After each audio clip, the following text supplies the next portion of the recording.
you know, go a little bit deeper. Great. Nice, Lawrence, totally new. Marina, Christine, Daniela. Yay, this is so nice to have a reaction. Thank you guys, I really appreciate it. So normally I do these a lot more interactive. So you're going to have to bear with me because it's normally we would be able to get together and do some of the techniques and I'd be able to demonstrate them on you, or we'd be able to do a little bit more deep diving in smaller groups. We do have the breakout option, but because there's so many of us, we're not going to be able to do that properly or do it justice today.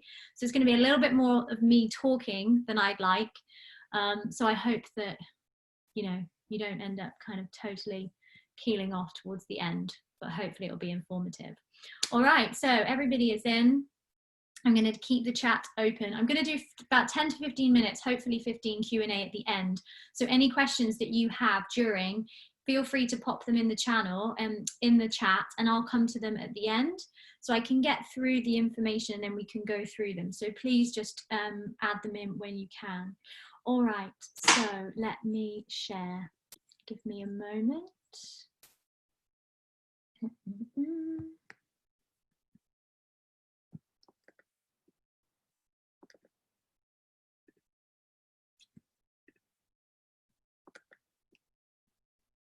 Okay, can we see screen?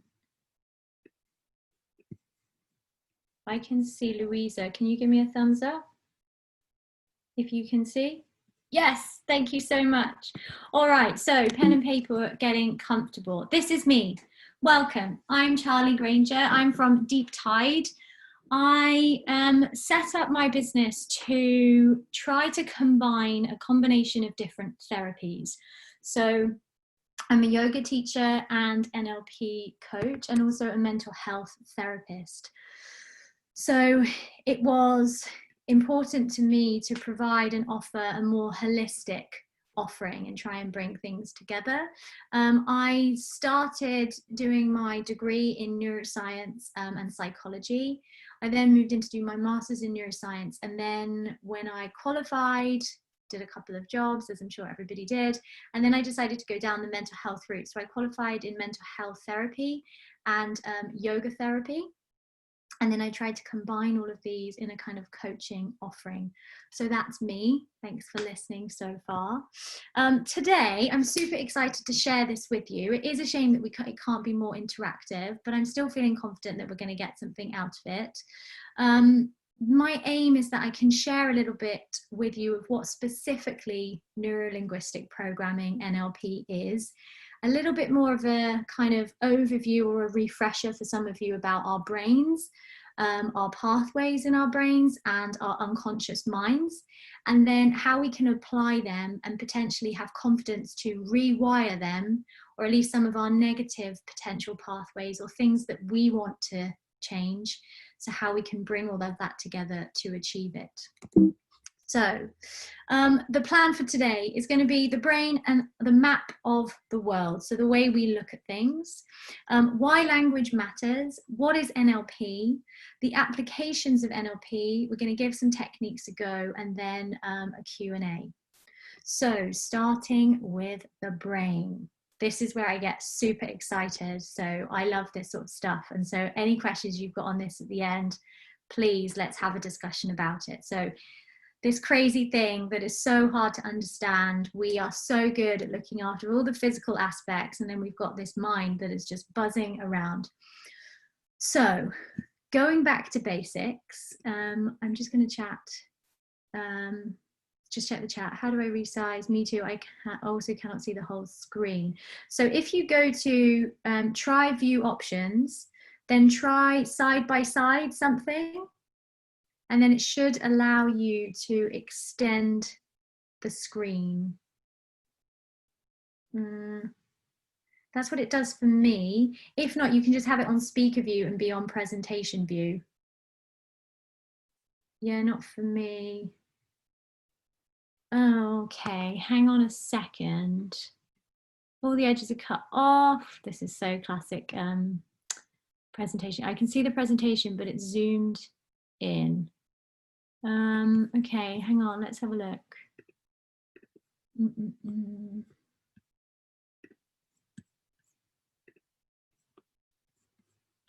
What have we got now? Still zoomed in. Nancy's giving me a thumbs up. If I change, how's that? Hang on a second. It seems to be working for some. Right, let me have another check. Hang on. I've got my full Zoom on. So it should be, we should be okay. All right, I'm going to try one more time and then you can give me a shout. I'm zooming in now. Okay, ready? Can we see?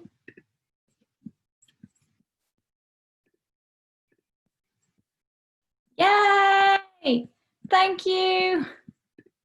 Thanks for bearing with me, guys. Awesome. You're right. It seemed to have like zoomed it out because I had a little. I did a presentation earlier on a mini screen. So back to it. So to the brain. Considering we're now all good to go, we are born as a blank state. So when we're a baby, we have. Ironically, the most amount of cells and neurons and little things buzzing around in the brain that we will ever have. So we're born with the most number of neurons. We are, in psychology, it's called like tabula rasa. So it means we're this blank slate. So we've got all of these like nerve endings and these little things sticking out, ready to connect and ready to form emotions and memories and experiences all together. And this is what creates our connections. So in case you're not aware, a neuron is a type of cell, and they build together to form our nervous system, and they feed information. So a neuron is what connects and transmits information between brain and the nervous system. And so what happens is we go through our life and we have all of these different experiences, all of us having different ones, and they connect what makes us us, and they form our map of the world. So where we live, where we grow up, the education system that we go through, our relationship with our caregivers, where and how we grow up, all of these start firing and wiring our neurons. So these form our synapse connections. So what happens here is these little nerve endings start to connect. So every experience that we have, every memory that we form, they start to connect and they start to create this person that you become. That's called firing and wiring, and it's called pruning. So your neurons are kind of snipped off and pruned, or they connect to form a memory or an experience. And the synapse is the end of the neuron that then connects to another neuron to create that flow of information. So then we've got this smaller, nice, tightly knitted memory and sensations of the brain. I'm not going to go into the different lobes and where the different things come together, but I might do another whole workshop on that if you're interested. So that is what forms our map of the world. In NLP, this is called internal representation system. So this is really us now.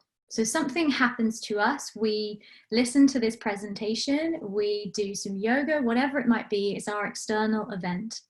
That then is taken in by our senses, our external world, and then that goes into our internal representation system, which is conscious and unconscious, which we'll come to in a moment. We then delete information, we generalize it, we distort it, and we form all this jumbling up that goes into our map.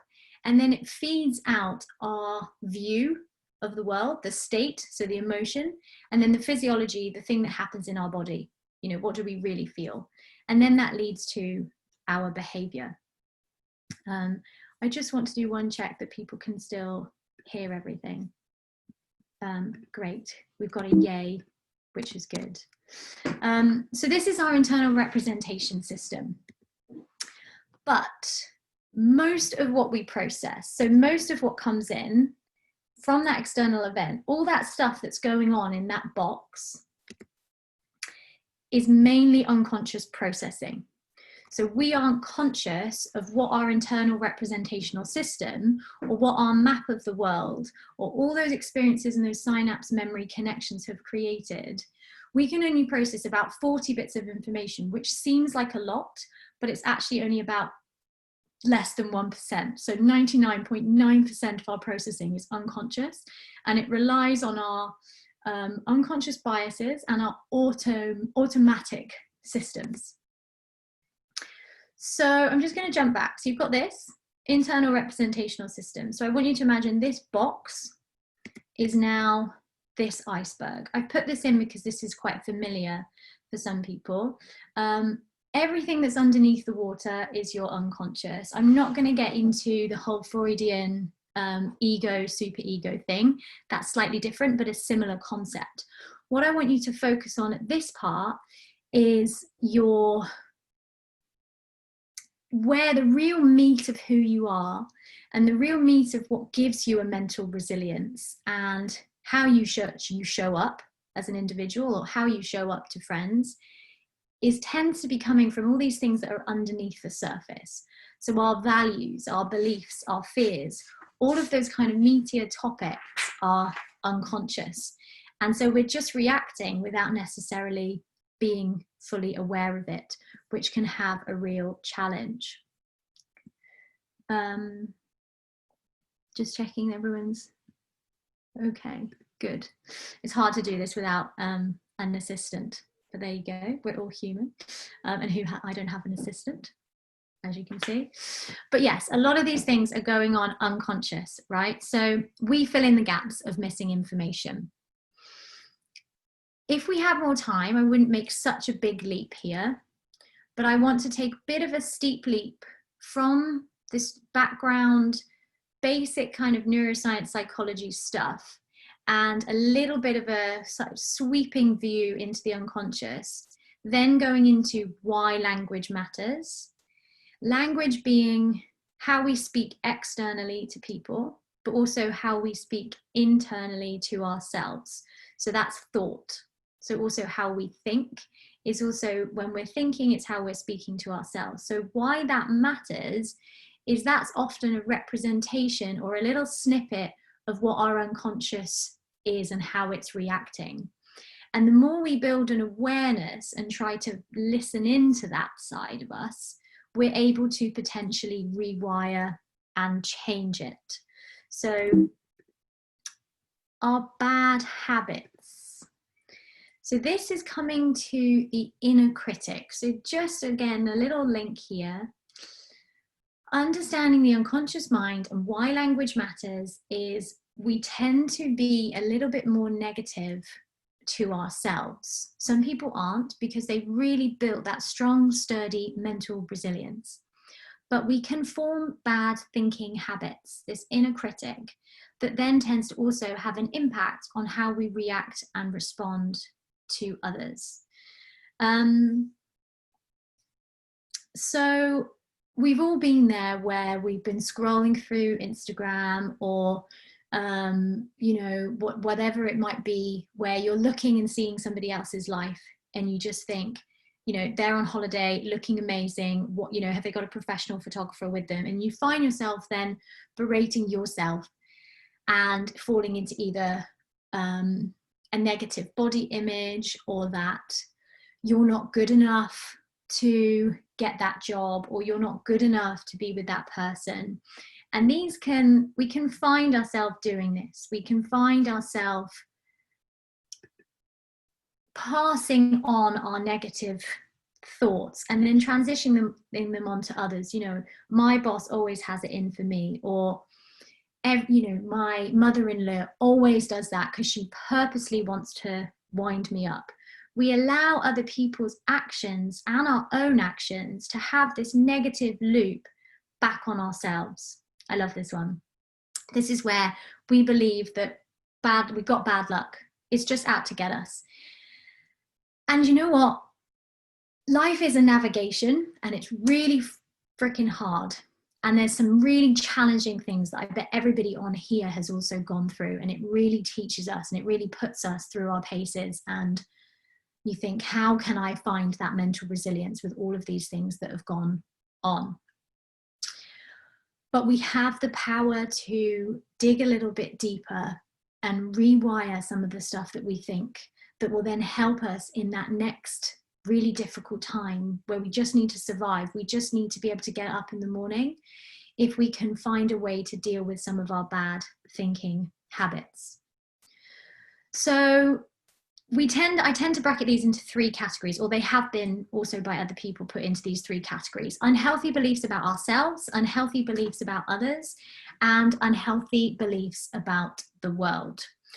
So this unhealthy belief about ourselves is when we tend to be doing that whole scrolling through Instagram and really not being kind to ourselves, looking at ourselves in the mirror and explaining and going through all of the things that aren't good for us.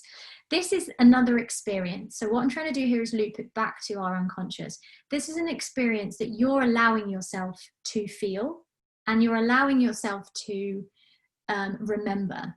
That's feeding a loop back down into your values, your beliefs, your fears, your worries. So the more we allow these unhealthy thoughts and beliefs to come into play, the more they're going to form back out in the future. So this unhealthy belief with ourselves is, why do things always happen to me? This sort of view gets you stuck. It's a pity party for ourselves, which we don't want to be spending too much time in. It happens, we've got to deal with it, we embrace it, but we don't want to be spending too much time in. Unhealthy belief about others is what I was saying about giving your power away. So, my friend drives me crazy. I have to work late. I have to work late.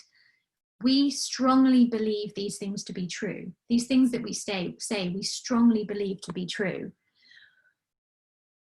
But, this workshop, this view, this way of looking at the brain is that there's a belief that, remember, you have a choice.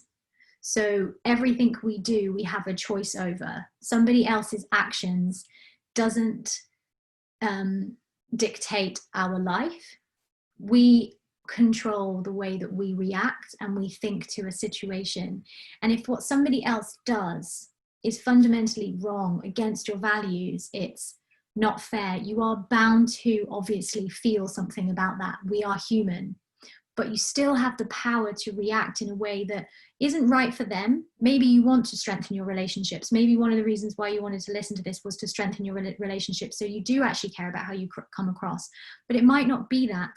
For me, it's about, I want to come across, or I want to act, and I want to show up in a way that I feel comfortable, that I feel is good for me. And I'm not going to go away and feel upset by the way that I reacted. When we have unhealthy beliefs about the world, really they say this comes because obviously all of us want the world to be fair. We want success and we want the world to be fair. And it's hard because it leads to disappointment, because we're waiting for this kind of luck. We're not allowing ourselves to take control of a situation and bring ourselves out of it by finding this negative loop in our head that has started to happen. So there are times in life when we are all going to need our mental health and our mental health resilience more than ever, more than we maybe need it right now listening to this, or maybe we do really need it right now. So the reason I brought these 3 things up is because I want us to start to unravel them now, to give us the strength that we need to muster up when we really need it.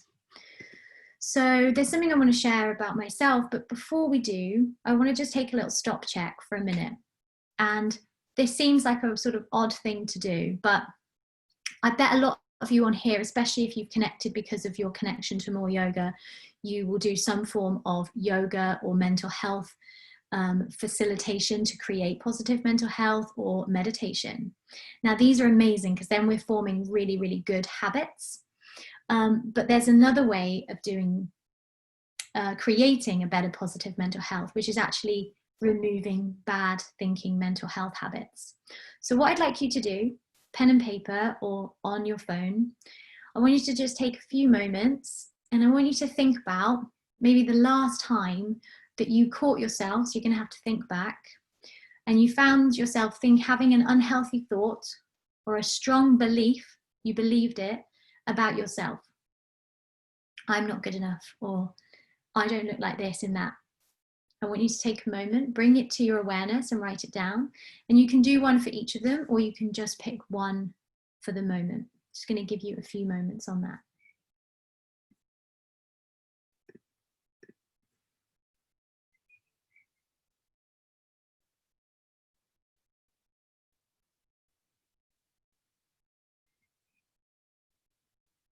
Great questions coming in.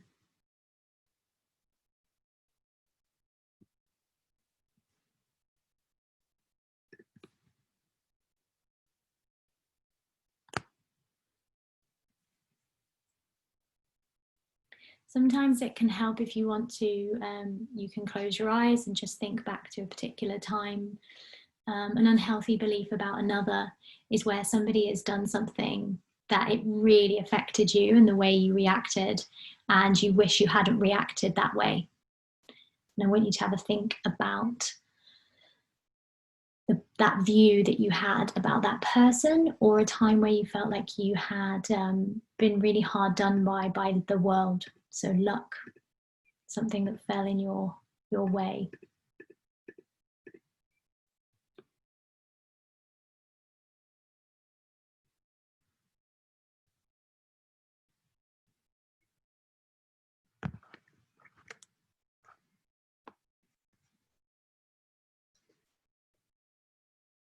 Just going to take a few more moments.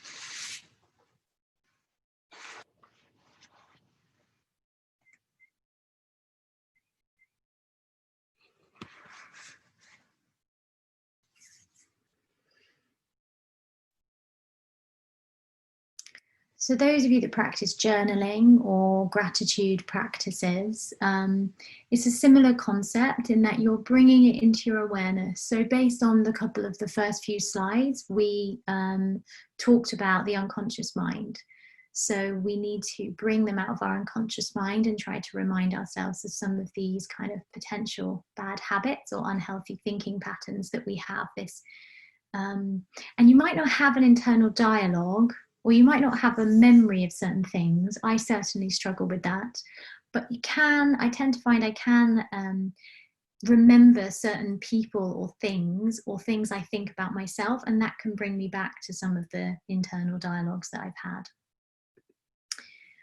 Okay, so I just wanted to share a little bit of a story about myself. So about 10 years ago now, maybe, I was diagnosed with a heart condition, or in fact, I took a long time to be diagnosed with a heart condition. I would faint in very odd situations very regularly. I found I wasn't able to go out in certain situations. My heart rate would rocket. My heart rate would go really, really high. I'd feel this like huge like attack, like this sort of anxiety, panic-like attack. So I had about a year of tests going back and forth. And eventually I got diagnosed with this heart condition. And what it led is that any kind of small situations, so like confined places where it went kind of from really hot to really cold, I would automatically find myself fainting and being put in a potential arrest situation. Then obviously people would call the ambulance, where in fact I'm okay if I've got this certain position that I'm put in, or I use these isometric techniques that I was taught. But obviously then the anxiety build up, that I felt like, could I go somewhere on my own? I very much needed my independence. Anyway, I really handled the situation back then not very well. I felt like it was really bad luck. I felt like it was typical to happen to me. I found myself being totally in denial of it. I didn't take advantage of counseling techniques or support groups. I just allowed my anxiety to rise and my mental health to really plummet. And by this point, I was halfway through my bachelor's in neuroscience. So I had really forgotten that I had some of the understanding that we can kind of control the way our brain affects our mood and our mind and our behavior. But I think we probably can all relate to, actually, my reaction is quite normal, and that's the normal thing to do. Or if you experience a loss, or you're going through grief in your life, or something just gets too much, and I don't know, your holiday was cancelled from all these things, and we feel ourselves react, because that's the normal thing to do, right? That's what's become normal. The difficult thing to do is to find this, I'm okay, I'm going to pick myself up. And anyway, I was sharing my story because I found that I eventually, on a slow journey, needed to do things obviously like yoga and mental health, and that's how I went down this journey of yoga and meditation. But I wanted to understand a little bit more about how I could fundamentally potentially rewire my automatic response, that I could find myself, and it would be a little bit more, not find myself, I could find myself in situations where it wouldn't be as hard to automatically think, okay, I can do this, I can attack this. So that is what leads me on to, what is NLP? Because we can train the brain to think differently. So we've spoken a little bit about firing and wiring, rewiring the brain, the unconscious brain, that forms our map of the world. Why does language matter? Because we create these thoughts in our brain based on whatever makeup we've got from our nature nurture. And so NLP is one of those techniques, or one of the schools of thought, to help potentially change the way we think. So it was set up in the 70s by Richard Bandler and John Grinder. My way of looking at NLP is it isn't the way, it's a way of influencing our automatic behaviors. So this isn't the answer. This is one of them. As you probably recall from the beginning, I like a combination of things like yoga therapy, mental health techniques, gratitude practice on the good end of creating good habits. And NLP is another way to help us get through life, to help us build this mental resilience. So NLP is a method of influencing brain behavior. Is so that we end up knowing a little bit more about how brain and behavior are influenced, and so NLP is basically a model of interpersonal communication. And it's concerned about the relationship between successful patterns of behavior and subjective experiences. Here's your kind of full, how it's broken down. So neuro is the method to influence the brain.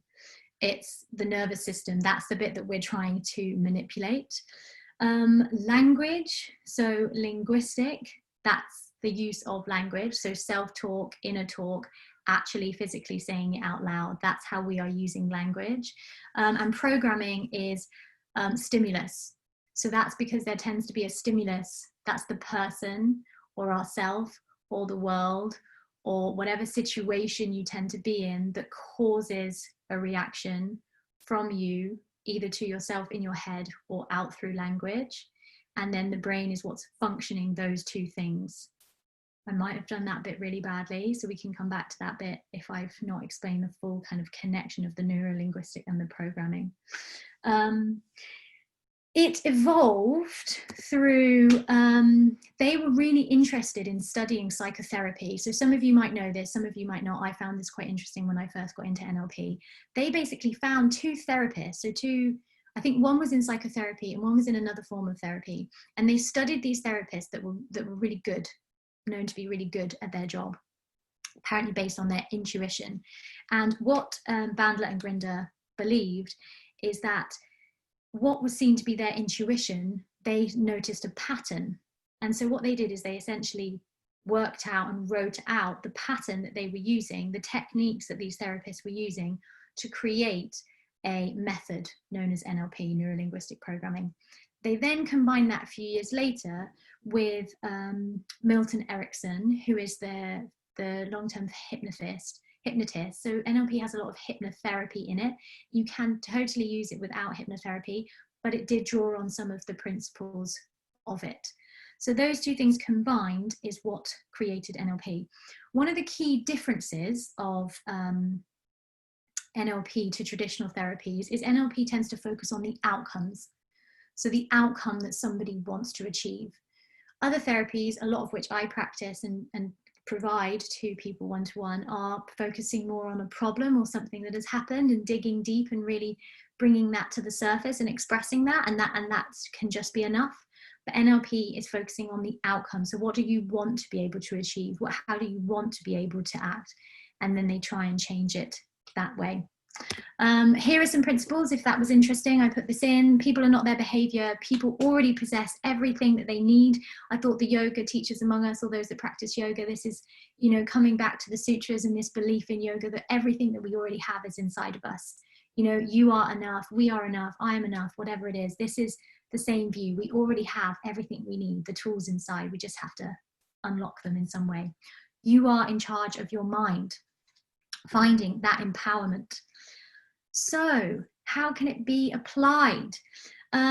Often NLP has been applied in the external world. So increasing profits, outcomes, meeting goals. It's helped people with road rage, stopping smoking, goal setting, motivation, all awesome stuff as well. My work tends to focus more on the internal side. So enhancing our relationship with others and ourselves, personal development, higher self-awareness, which I think we all know does lead to a greater sense of self and a greater quality of life. And also, I think kind of the big important one, this resilience and mental strength that we need to get through challenging times in life. So using NLP, we'll do some techniques in a minute, brings us back to the wirings that we've created. So the connections and the neural pathways in our brain. We can find a way to maybe adjust those neural pathways and change those neural pathways. Doesn't mean we're going to totally become a different person, but we are going to become slightly different, or in a way that we want to. I just need to take a little, I don't want to jump too far into this bit. So,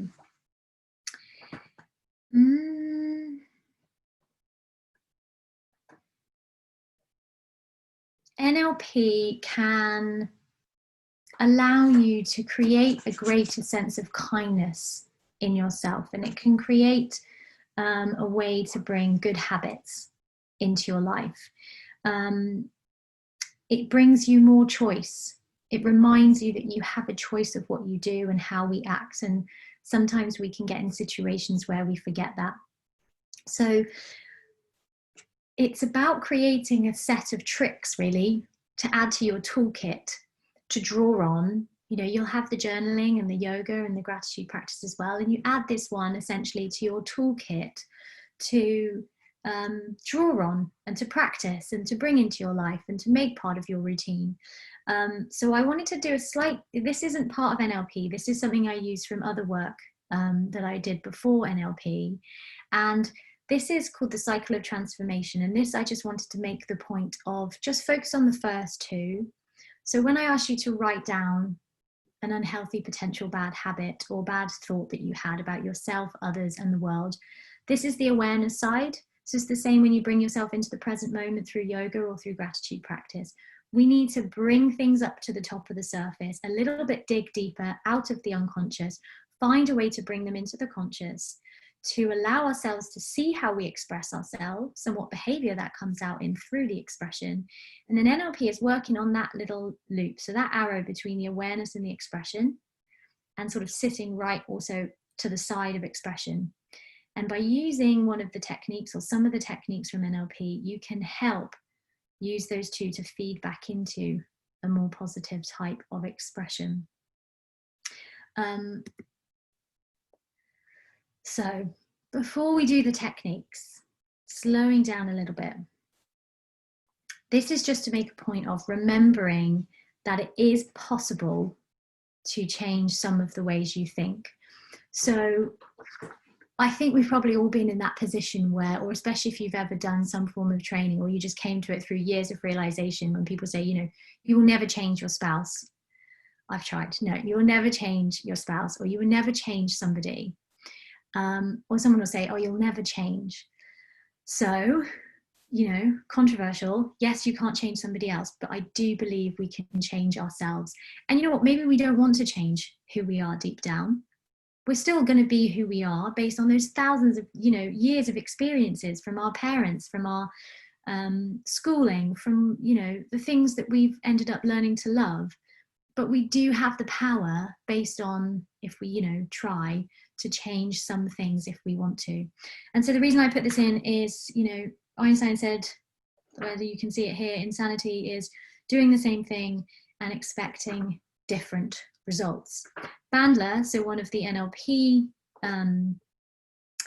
creators, said problem solving is about thinking differently. We can all relate to that, or we all are aware of that. When you find a problem and you continue to think about it in the same or a similar way that you've always used for problem solving, you're not really thinking differently. You're just remembering how you think. So this is just to remind you that we're not actually really thinking differently a lot of the time. So we have to do something to really change some of our connections to really think differently. So some techniques that I would like to do to hopefully foster some inner kindness inside, or to give you a little kind of snapshot of some of the things that NLP does. One thing I would say here that I mentioned at the beginning, it's really specifically under the NLP umbrella. It's quite difficult to do this without somebody else to show you how you can do it. It's quite difficult to not do this in groups. So these are just touching the surface. I've just picked a couple, even based on time, so that I can mainly take questions at the end. But you know, your thoughts and your feedback as well from spending this sort of 45 minutes to an hour with me, which I very much appreciate. We can go into more detail again, and we're looking at maybe running a series of these. So I wish I could go deeper into the techniques. So I'm just going to give you a bit of an overview. So presuppositions, those of you that gave me a thumbs up at the beginning who are familiar with NLP or perhaps are an NLP practitioner, you will know these. These tend to be used for the actual practitioner, so the coach, rather than the person that is you know, being coached with NLP. But I've put them in here because one of the things I use with clients or with friends is I see these from NLP as really good little guidelines and reminders of the way to look at the world. So there's a lot more than this, and they come with a number, but I've taken the numbers off just for now. So I just want you to have a skim through them and a read through them. And I see these, or I use these in my life as checkpoints, as principles, reminders and a help of the way to look at and see the world. And even just having these guidelines, these principles that we live by, allows us to start to, bit by bit, really subtly rewire the way you think about something. Respect for the other person's model of the world. People respond to their experience, not to reality itself. This is true, right? We've been in that situation where we think, yeah, but what that person did, it was just, you know, it like drove me up the wall, or they always got it in for me. You know, or it's definitely, I just, you know, I went through, you know, I lost 2 people in my life in the same year. And I thought, how could this possibly happen? You know, it is out to get me.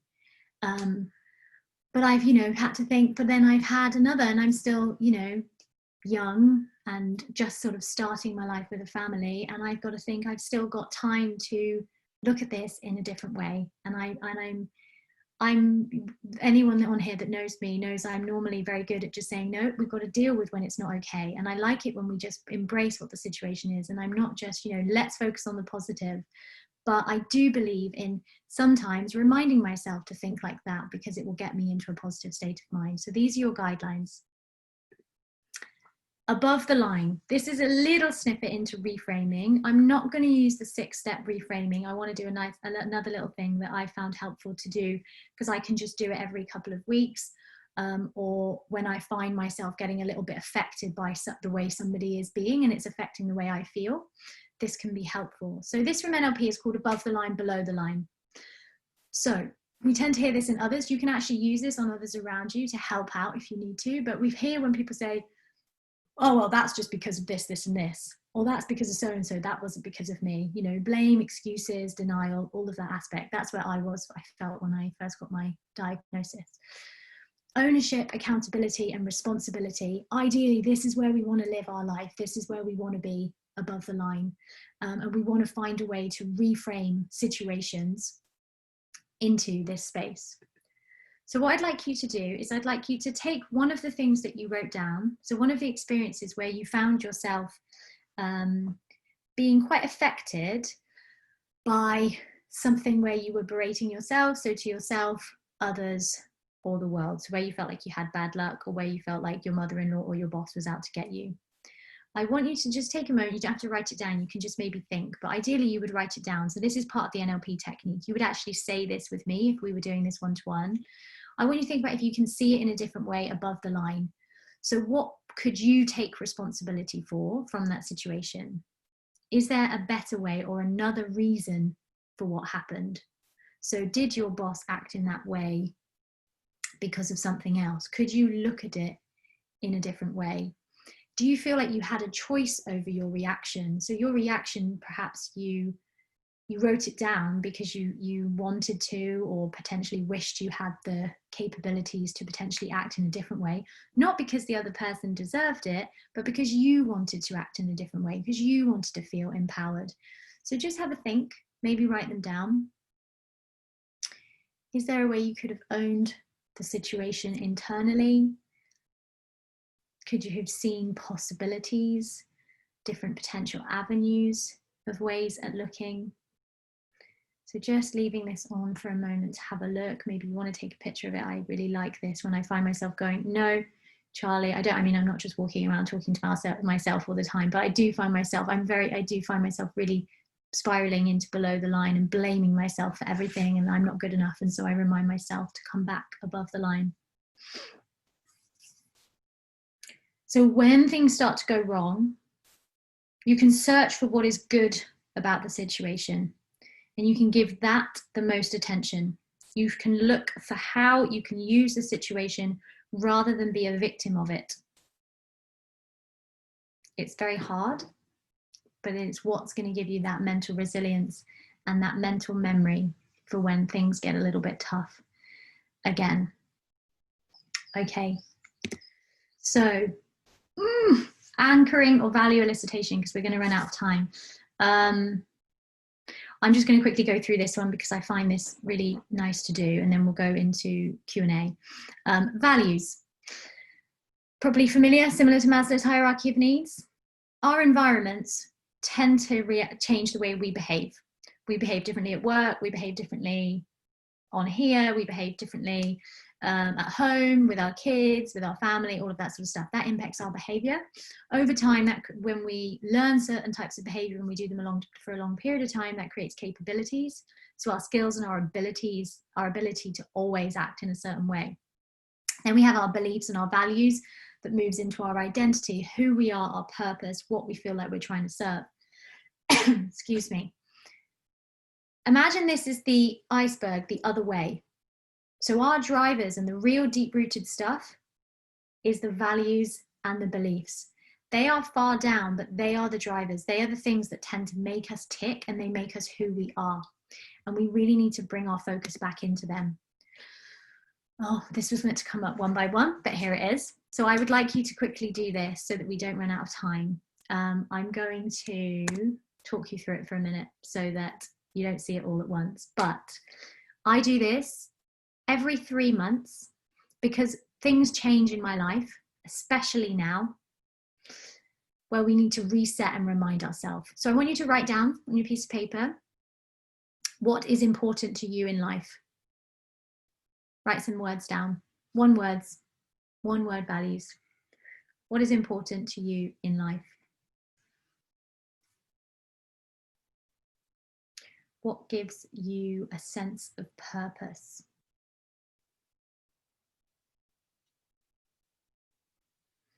It might be easier for some of you if you're sitting there going, you can think about what you don't like, things that wind you up, and think of the opposite of that.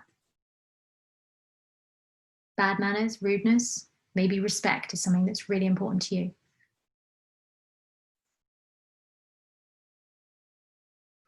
Another way to think about it, somebody I've done it with, is if you could have, what would you have in your dream job? What would make your dream job? Or what would make your ideal, comfortable situation? Write those down. Go through a few of those.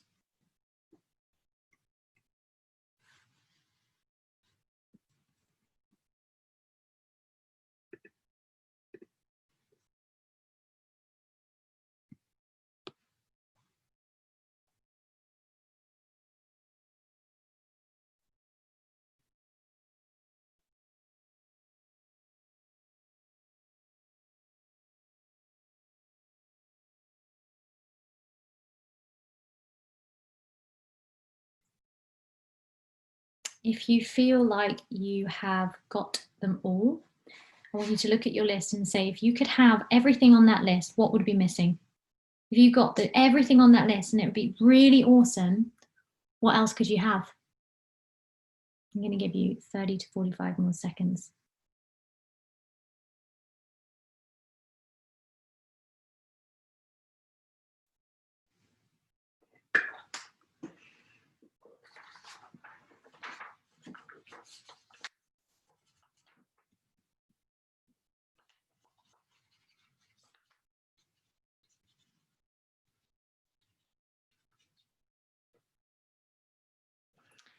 Okay, now I would like you to rank them 1 to 7.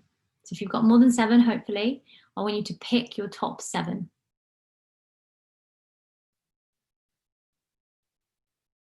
What is the most important? What do you really, really need to have?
And if you've managed to rank them, I want you to just take a moment. Maybe you can close your eyes. Maybe you can just look through your top 7. Maybe you can write out the top 7 in a separate bit. And just take a moment to see if you feel like your steps and the things that you're doing in your life and the way that you're living your life is allowing you to live by your values.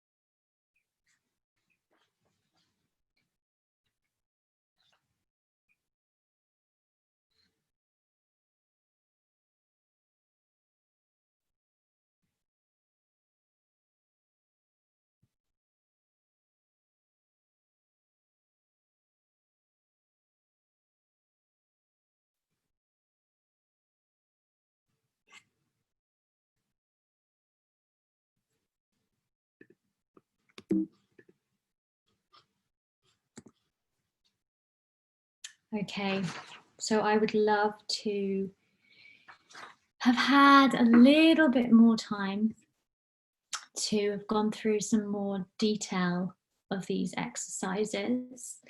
I've got a little bit more as always, and I've run over due to my malfunction of not knowing how to make a massive presentation. So thank you for those that put their hand up and said something. I wanted to do anchoring with you, and I am going to do a video on anchoring that I can send around, or I can do on Instagram, and we will do another version of it. If you'd like to come to more where we can focus it just on technique, so sort of point 2, that would be great. I'm now going to just do Q&A, but so that I can stop sharing my screen, I'm just going to put this up in case anybody is interested to ask questions afterwards, in case things that came up for you that you would like to share in a little bit more detail. My details are along the bottom there.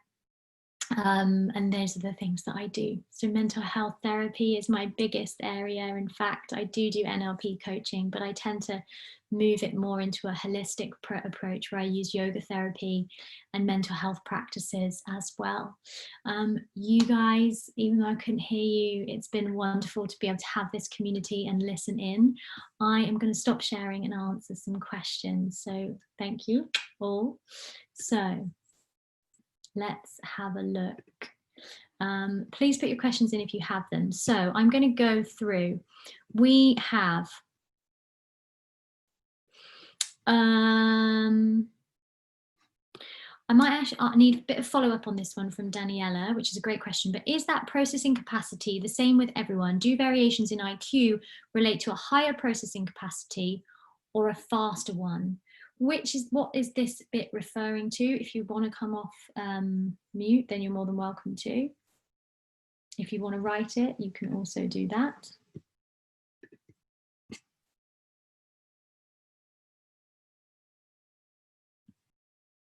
I'll just go on to the next one before we come into that one then. So, next question I've got here is, how does this all apply to people who don't experience internal dialogues / monologues in their minds? There's a lot of people who externalize their thoughts without having a verbal internal processing to observe / control. Yes, absolutely. Challenging. So it doesn't actually always have to come from, this is where when I say language matters and we have the inner critic, it isn't just based on an internal dialogue. So we tend to have to be able to raise our awareness in different ways. So we externalize our thoughts by like verbal, internal verbal external processing. So you can do this by just thinking of a last interaction that you had. So rather than think of an internal dialogue, perhaps you're really comfortable with the way that you act. So NLP, remember, is about outcomes and creating something that you want. So if you're in a place where you don't feel like there's much that you feel like you've got a strong mental resilience, then you don't have to really dig deep and find it. But you can spend some time perhaps meditating, sitting, bringing your awareness to the last time you felt that somebody did something that really made you react in a way that you wish you could have controlled. You can then unpick that situation and use that as a way to look at what your reactions might have been. I hope that was a bit of an answer to that one. How to find awareness of your own reactions, because sometimes we bringing ourselves down unconscious. Yeah, so obviously, like I said, 99% of what we process is in our unconscious. So there's lots of different ways that we can bring awareness to our reactions. We can do that through journaling techniques. We can do that through identifying our triggers. So when X, husband, children, etc., did Y, whatever they did, that made me feel like this.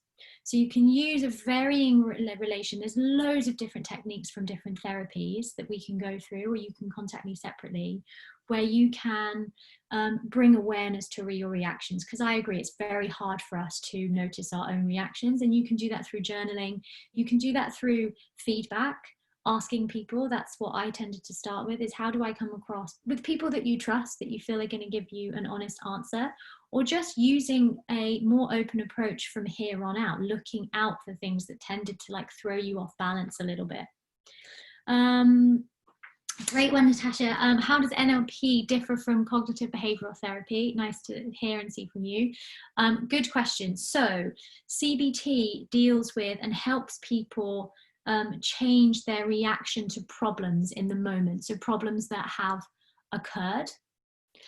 NLP looks at problems in the past to come up from our unconscious, but NLP isn't helping deal with the problem in the moment. It's helping us stop problems from happening in the first place by changing our patterns. So that's the kind of difference, is that NLP is trying to prevent the patterns of behavior that we have that then that create a problem. So they deal with the patterns of behavior to stop a problem from happening. CBT tends to deal really directly with the problem, the worry, the anxiety. NLP is trying to prevent that from ever happening. Great. It doesn't seem like there's any more questions. Of any others that I have missed? Let me know your thoughts.